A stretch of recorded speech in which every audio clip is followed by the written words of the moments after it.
우리의 삶 속에서도, 신앙생활 속에서도 그런 죽서서 개주는 것 같은, 좀 말이 험하긴 하지만 그런 경우들이, 말이 험한 그런 표현으로 할 수 있는 굉장히 실망스러운 상황이죠. 그런 실망스러운 상황들이 자주 있는 것 같습니다. 우리는 과연 그러고 있는지 어쩐지를 한번 생각해 보자는 뜻으로 이런 말씀을 준비했습니다. 그런데 그거의 본질이 뭐냐면, 죽서서 개줬다라고 한탄을 하는 그런 경우의 본질이 뭐냐면, 마무리를 제대로 못한 거예요. 끝까지 온전하게 하지를 못한 거예요. 처음 시작은 잘 했는데 중간에서 뭐 포기를 했던지, 중간에서 변질이 됐던지, 아니면 중간에서 문제가 생겼던지 해서 끝까지 온전하게 이루지 못한 거예요. 우리 인생이 만약에 그렇게 되면 굉장히 불행한 거죠. 근데 우리 인생이 그런 것보다 더 불행한 게 뭐예요? 우리 구원이 만약에 그렇게 된다면 그거는 정말 불행한 거예요. 열심히 구원을 위해서 내가 했는데 마무리를 잘 못해가지고, 뭐 개준다는 표현이 구원에 있어서는 구원받지 못한다는 것일 수 있잖아요. 굉장히 심각한 문제가 될 수 있습니다. 그래서 끝까지 온전하게 마무리를 잘 해야 되는데 그렇지 못한 경우를 얘기를 하는 것 같습니다.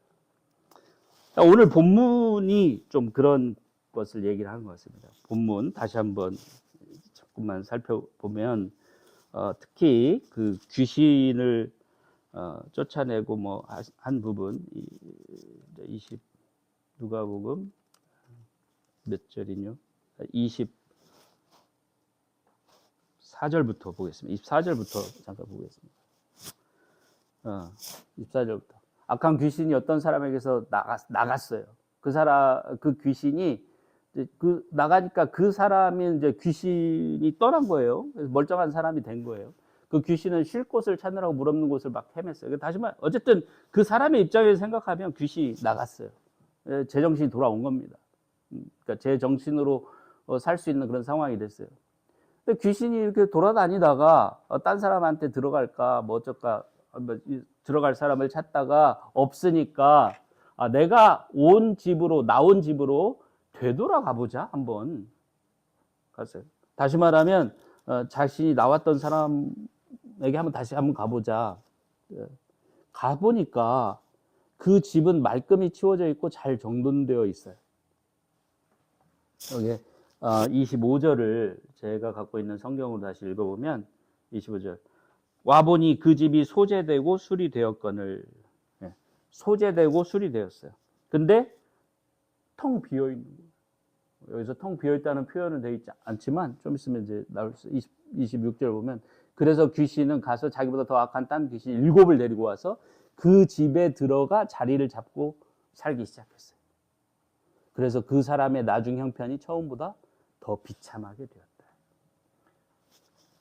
오늘 그 죽서서 개주는 거하고 무슨 관계가 있냐면, 이 사람이 귀신을 쫓아내고 어떻게든 누구의 도움을 받아서든 뭐 예수님의 도움을 받았던 어떤 다른 사람들의 도움을 받았던 귀신이 자신에게서 나가고 이 사람이 맨정신으로 이제 제정신으로 살 수 있는 상태가 된 것이 정말 거기까지 오는데도 힘들었어요. 그런데 거기서 멈추니까 어떻게 됐냐면, 이 전에 있던 귀신이 가서 자기보다 센 놈 7을 데리고 와서 그 집에 들어가 삶으로써 더 나쁘게 됐어요.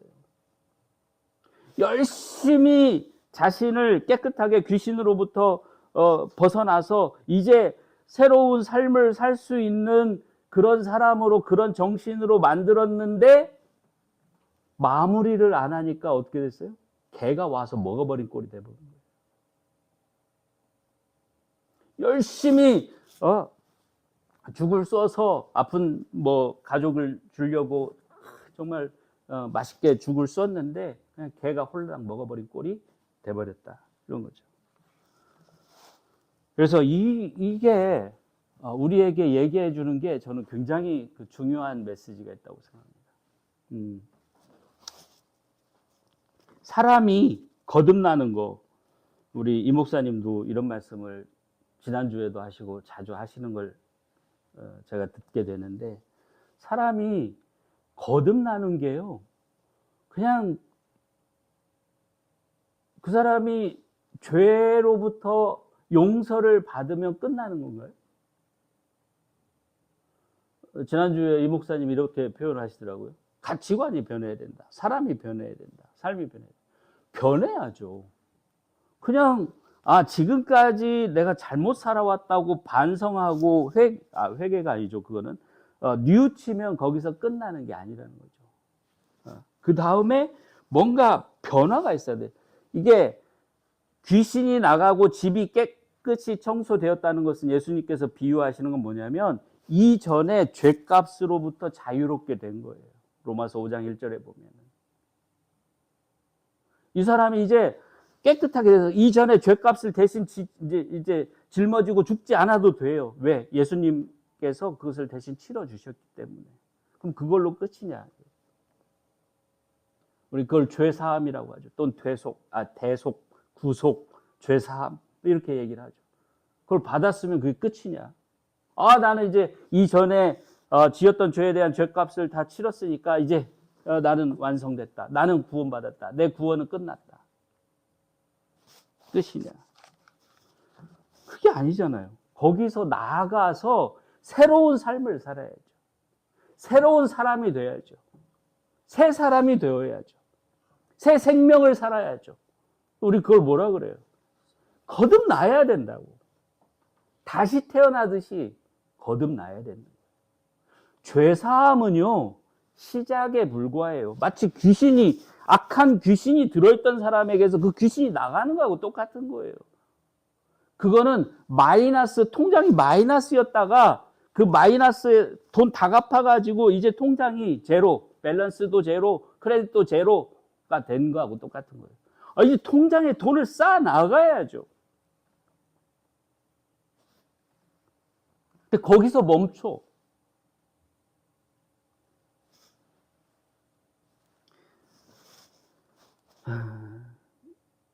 그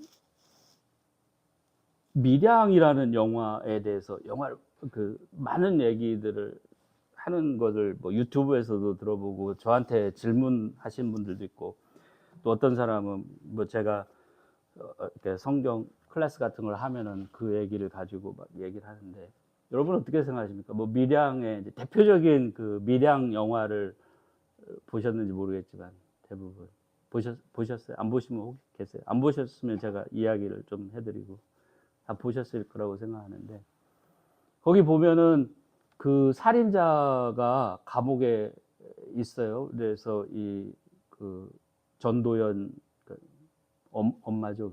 그 엄마가 가서 이제 자식을 잃은 엄마가 가서 그 면회를 하는데, 그 살인을 한 사람이 그냥 아주 태연스럽게 자기는 이제 하나님 믿고 구원받았다, 용서를 받았다, 이렇게 얘기를 하는 걸 보고 그냥 미치죠. 그 전도연이 그냥 거의 미치죠. 그냥 억울하고 분하고 어이가 없고.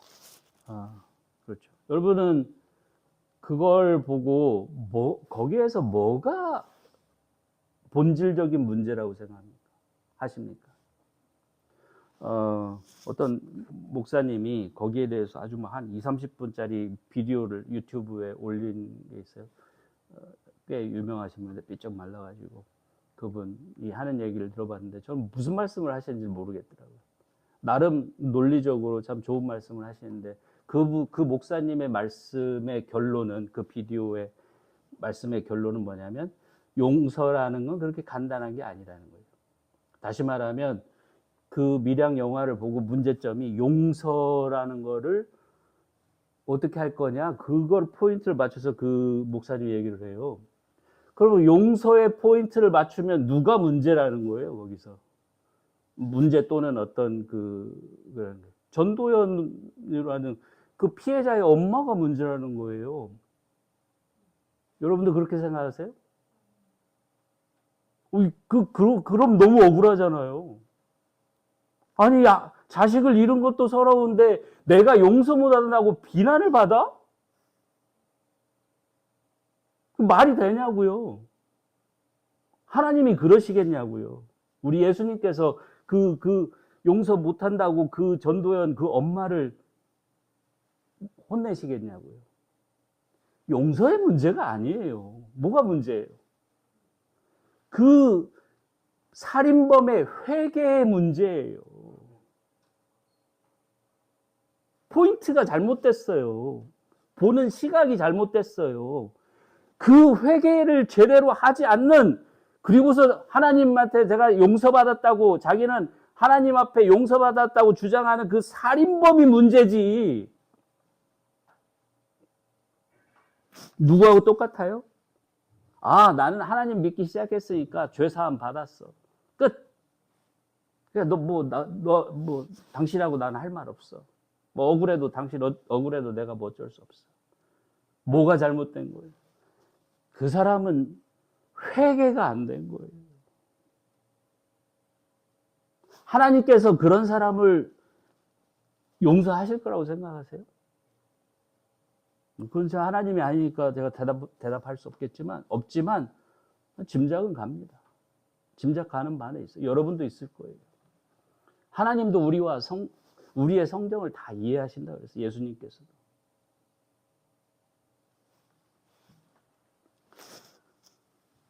회개가 잘못된 거예요. 그 사람은, 그 살인자는 그냥 하나님 믿고 죄사함 받았다는 거에서 멈춰버렸어요. 더 나아가야죠. 사람이 바뀌어야지. 그 마음속에 새로운 정신이 들어와야지. 그리스도의 마음이 들어와야지. 하나님 믿은 것 100번 양보해서 칭찬해 줄 만한 일이라고 생각해요. 거기서 멈추면요, 결국 죽 써서 개 주는 꼴이에요. 자기 자신의 인생. 그런 데는 구원이 없습니다. 장담컨대 성경은, 제가 이해하는 성경은 결코 그런 사람이 구원받았다고 얘기하지 않습니다. 회와 개가 다 있어야 돼요. 자꾸 개 얘기를 해서 죄송합니다만. 회만 있으면 안 돼요. 개가 있어야 되는 거예요. 회는 돌아서는 거예요. 개는 다시 태어나는 거예요. 다시 고쳐서 태어나는 거예요.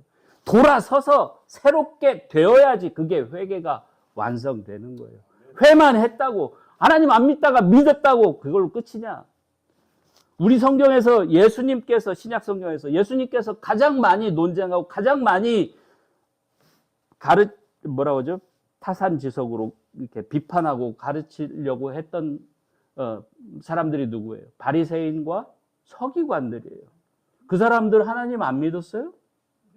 누구보다 더 잘 믿는다고 자부했던 사람들이에요.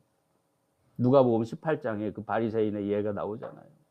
나는 뭐 11조도 하고 뭐 금식도 하고 뭐 갖다 헌물도 하고, 저기 저 서 있는 저 세리는 죄인이라고 막 손가락질하면서. 그 사람 거짓말하는 거 아니에요.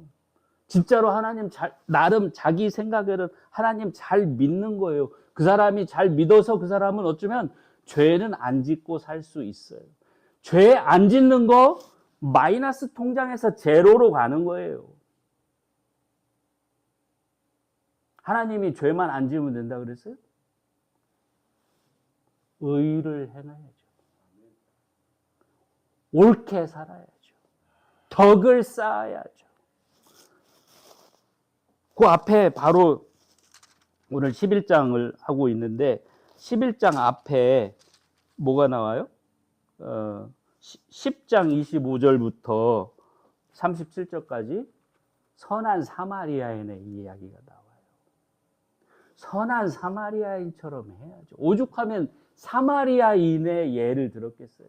그 사람은 하나님 믿는 사람 아니에요. 사마리아 사람이니까. 이방인이에요. 지금 우리로 치면은 이슬람 교도들 정도 되는 사람이에요. 그럼에도 불구하고 선을 행하는 걸 예수님께서 칭찬하신 이유는 너희 하나님을 믿는다는 사람들이 선을 행하지 않으면 어찌 되겠느냐. 회만 있으면 안 됩니다. 개가 있어야 돼요. 회개가 완성이 되어야 됩니다. 자기가 죄사함을 받고 하나님을 믿음으로 죄사함을 받았다고 생각하고 그거를 강조하는 사람들이 정말 문제입니다. 정말 문제예요. 마치 그 영화 밀양에서 그 살인자와 같이 하나님을 믿고 내가 용서받았다고 주장하는 사람, 그걸 강조하는 사람들이 정말 문제예요. 정말 회개하고 정말 변화된 사람은 자기가 죄를 사함받았다는 걸 강조하는 게 아니라 이전에 죄인이었다는 것을 더 강조하고 더 겸손해지죠. 그래서 더 참여하는 마음으로 더 그거를 보상하려는 그런 태도로 사는 겁니다. 그 대표적인 사람들이 바리새인들과 서기관들이었어요. 그들은 자신들이 율법을 지키고 죄와 멀리 산다는 그걸 너무 강조한 나머지 다른 사람들을 우습게 여기고 다른 사람들을 멸시하고, 그래서 예수님께서는 뭐라고 하셨어요? 의를 행하지 않으면 의인이 아니야, 이 사람들아. 옳게 살아야지. 죄사함 받았다. 그거는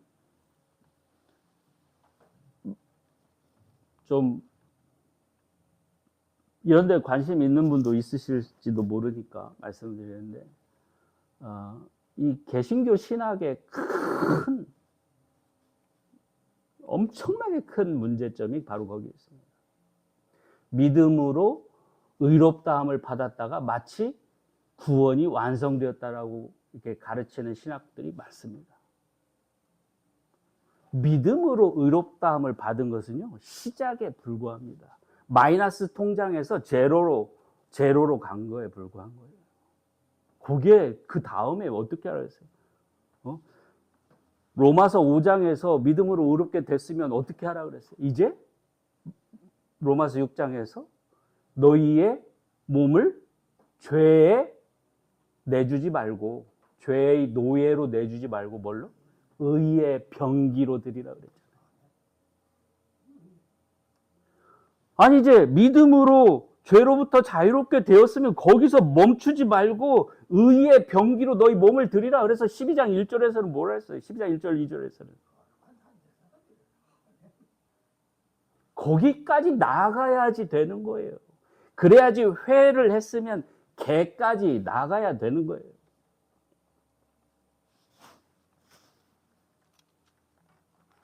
오늘 예수님께서 이 비유를, 이 귀신 들렸던 사람의 비유를 가지고 말씀하시는 게 그거예요. 그 앞을 보시면, 그래서 어떻게 하라는 거냐? 어떻게 하라 했어요? 20절 보니까, 20절. 그러나 내가 만일 하나님의 손을 힘입어 귀신을 쫓아내는 것이면 하나님의 나라가 이미 너희에게 임하였느니라. 자, 하나님의 나라가 그 사람에게 임할 수 있는 때가 왔어요. 그죠? 어떻게 해야 되느냐? 21절. 강한 자가 무장을 하고 자기 집을 지킬 때에는 그 소유가 안전해. 우리는 집이에요. 지금 비어 있어. 깨끗이 청소된 집이야. 그러면 누구한테 우리 집을 맡겨야 돼요? 강한 자에게 맡겨야 돼요. 그래야지 그 귀신들이, 잡귀들이 들어와서 다시 차지하지 못하는 거예요. 강한 자에게 맡겨야 돼요. 그래서 더 강한 자가 없는 강한 자가 누구예요? 우리 자신이 지키려고 하면 우리보다 더 강한 놈이 와서 빼앗을 수 있어요. 이 세상에서 이 우주 만물 중에 가장 강한 주인이 누구예요? 23절에 그게 누구냐? 나와 함께 아니하는 자는 나를 배반하는 자요. 나를 너희 집 주인으로 들어오게 하지 않는 자는 나를 배반하는 자요. 나와 함께 모으지 아니하는 자는 해치는 자니라. 나와 함께 같이 살려고 하지 않는 자는 여기 해친다는 게 그러니까 흩어지는 사람, 멀리 떠나는 사람이라는 뜻이에요. 또 말씀을 하십니다. 오늘 읽은 본문에는 없지만 27절, 28절 보면 이 말씀을 하실 때 무리 중에서 한 여자가 음성을 높여 가로되 당신을 뵌 태와 당신을 먹인 젖이 복이 있도소이다 하니 예수께서 가라사대 오히려 하나님의 말씀을 듣고 지키는 자가 복이 있느니라 하시니라. 하나님의 말씀으로 채워야 돼요. 하나님의 말씀을 듣기만 하는 것이 아니고 또한 그것을 행하는 자가 복이 있도다. 우리 마음을 죄로부터 깨끗하게 했으면, 회를 했으면 개가 되기 위해서, 그러니까 달라지기 위해서, 새 사람이 되기 위해서, 새 생명을 누리기 위해서 우리는 어떻게 되냐면 하나님의 말씀을 듣고 행하는 자가 되어야 돼요. 또 한 가지 그것에 대한 대답이라고 할 수 있는 게 13절입니다. 11장 13절. 이제 오늘 읽은 그 본문 바로 앞부분에 있는 건데 너희가 악할지라도 좋은 것을 자식에게 줄 줄 알거든. 하물며 너희 천부께서 구하는 자에게 성령을 주시지 않겠느냐. 귀신도 영이에요. 쫓겨난 귀신도 영이에요. 성령도 영이에요. 어떤 영을 우리가 받아들일 것인가? 어떤 영으로 살 것인가? 중요한 문제죠. 우리가 우리의 마음을 깨끗이 죄로부터 믿음으로 깨끗하게 했으면 이제 새로운 영을 받아들여야죠. 근데 그 새로운 영은 우리 예수 그리스도의 영, 하나님의 영이어야 합니다. 그래야지 귀신을 막아낼 수 있어요. 그래야지 이 세상의 유혹을 막아낼 수 있어요. 그래야지 이 세상의 그 도전들을 이겨낼 수 있습니다. 그게 회개의 완성이고 구원의 길입니다.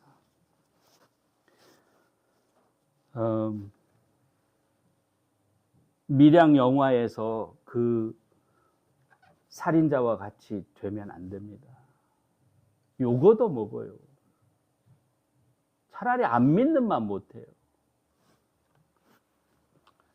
안 믿는 사람이, 하나님을 안 믿는 사람이 하나님에 대해서 무슨 말을 해도 그거는 이해가 돼요. 그러니까 하나님을 아예 인정하지 않는 사람이 하나님을 믿지 않고 의심하는 것은 또 어떻게 보면 당연한 거잖아요. 그런데 하나님을 믿는다고 교회에 와서 예배도 드리고 하는 사람이 하나님 말씀, 하나님의 언약, 하나님의 그 역사하심을 믿지 못하는 것은 말로 할 수 없는 죄예요. 남의 집 자식이 저 장민구 저 사람은 아버지로서 정말 자격이 없어. 저 아버지로서 참 무능한 사람이야. 이런 말 해도 남의 자식이 그러는 거 무슨 상관이 있어요. 그런데 내 자식이 그러면 어떻게 돼요? 인생 헛산 거예요. 진짜 혀를 깨물고 죽고 싶은 마음이 들 거예요. 우리 하나님도 그러실 거 아니에요. 안 믿는 사람이 하나님에 대해서 무슨 말을 한들 아이고 쟤는 안 믿는 애니까, 불쌍한 애니까. 근데 하나님을 믿는다는 우리가 하나님의 말씀을 믿지 못하고, 언약을 믿지 못하고, 약속을 믿지 못하고, 하나님의 인격을 믿지 못하고, 하나님의 의로우심을 믿지 못하고, 하나님의 전지전능하심을 믿지 못하고, 맨날 의심하고, 맨날 불안해하고, 맨날 초조해하고, 맨날 걱정하고, 근심하고.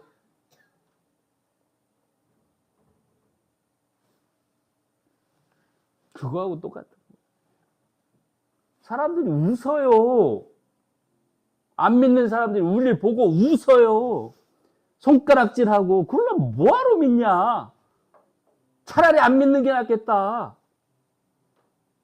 그 밀양에 나오는 그 살인자, 그렇게 믿으려면 믿지 마. 그런다고요, 사람들이. 돌아서기만 하면 끝. 믿기만 하면 끝. 바뀌어야죠. 달라져야죠. 새 삶을 살아야죠. 정말 그 살인자가 정말로 하나님을 제대로 믿고 회개했다면 어떻게 할까요? 어떻게 했을까요? 전도연에게. 무릎을 꿇고 정말 자기 정말 오장육부를 쏟아내듯이 오열하면서 용서를 빌고 그 사람에게 어떻게든 위안을 주려고 했겠죠. 그게 하나님의 방식이고 하나님의 뜻이에요. 성경 두 곳 제가 읽어드리고 마무리하겠습니다. 그게 하나님의 뜻입니다. 그게 하나님이 말씀하시는 회개입니다. 마태복음 5장. 이게 하나님의 뜻입니다. 예수님께서 가르치신 것. 그러므로 예물을 제단에 드리다가 거기서 네 형제에게 원망 들을 만한 일이 있는 줄 생각나거든.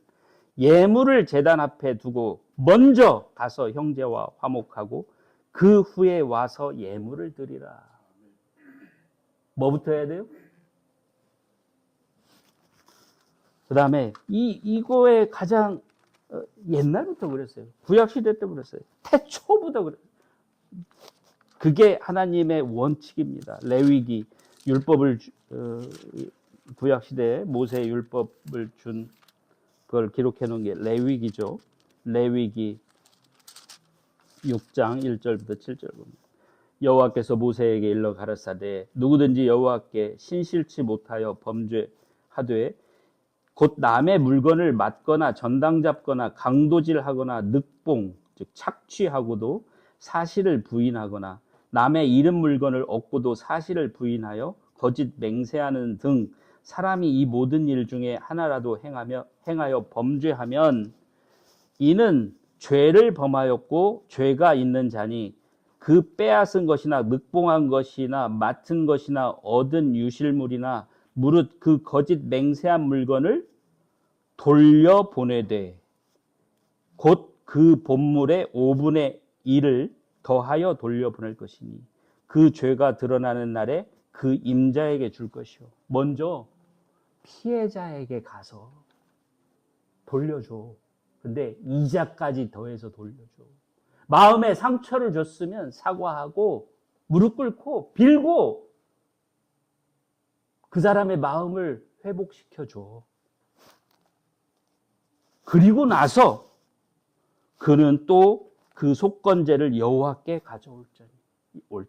그리고 나서 하나님께 와서 용서를 빌어.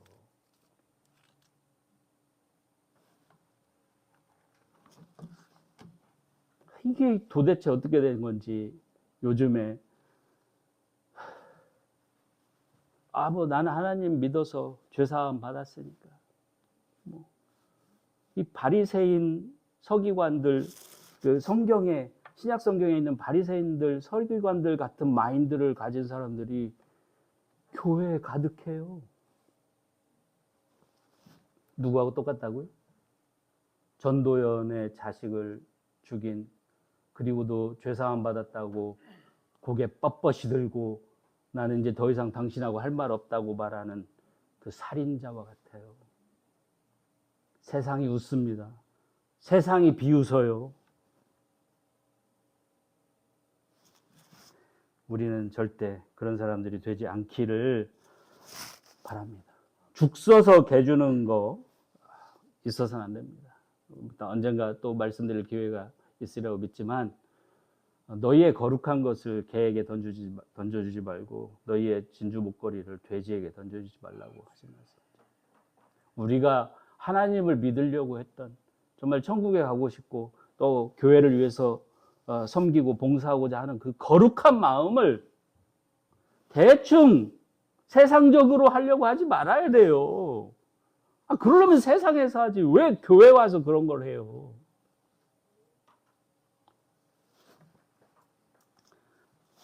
누울 자리를 보고 발을 뻗어야 되듯이 우리가 교회에 왔으면, 교인이 되었으면, 성도가 되었으면, 하나님의 자녀가 되었으면, 백성이 되었으면 답게 해야 됩니다. 합당하게 해야 됩니다. 대충 겉모양만 해서는 안 됩니다. 그러면 귀신을 애써 하나님께서 쫓아내어 주셨는데 거기서 멈추어서 더 악한 귀신이 들리는 사람, 그런 불행한 사람과 다를 바가 없습니다.